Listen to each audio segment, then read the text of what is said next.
ইফালে বৰপেটা জিলাৰ পাঠিমাৰী গাঁৱত চাঞ্চল্যকৰ ঘটনা। গাঁওখনৰ হৰমুজ আলী নামৰ এজনৰ পুখুৰীত দি নিধন বৃহৎ পৰিমাণৰ মাছ, প্ৰায় ৩ লাখ টকাৰ মাছ নিধন কৰিলে দুৰ্বৃত্তই। দুৰ্বৃত্তৰ দলে নিশা পুখুৰীত ধলাৰ সন্দেহ স্থানীয় ৰাইজৰ। পুখুৰীৰ পাৰত উদ্ধাৰ হৈছে বিষাক্ত কীটনাশক বটল। দুৰ্বৃত্তই দুষ্কাৰ্যত মূৰে কপালে হাত দিছে দৰিদ্ৰ পৰিয়ালটোৱে। ইতিমধ্যে কাছুমাৰা আৰক্ষী থানাত অৱগত কৰিছে হৰমুজ আলীয়ে।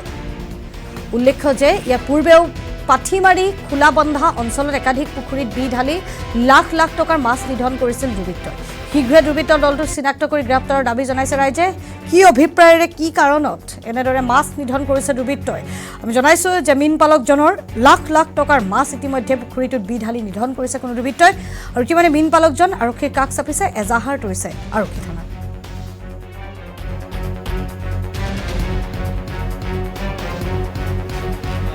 ডাঙৰ ভাই হৰমুজ আলী এই ঘৰৰ লগতে এইখন পুখুৰী খান্দিছে আৰু এই পুখুৰীত এই বছৰ বহুত টকাৰ মাছৰ পোনা দিছে। ইতিমধ্যে মাছ ডাঙৰ ডাঙৰ হৈছে।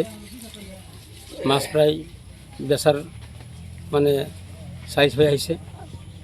আজি হঠাৎ ৰাতিপুৱা টোপনিৰ পৰা উঠি মোৰ ভাই হৰমুজ আলী এই ফিচাৰীৰ ওচৰত আহি দেখে যে গোটেই ফিচাৰীখন মানে মাছৰ গন্ধ লাগিছে, দুৰ্গন্ধ লাগিছে। তাৰপিছত তেওঁ দুই একজনক মাতিলে, ওচৰে পাজৰে আহি তেওঁলোকে চবে দেখিলে বহুত মাছ মৰি ফিচাৰীৰ তলিত মানে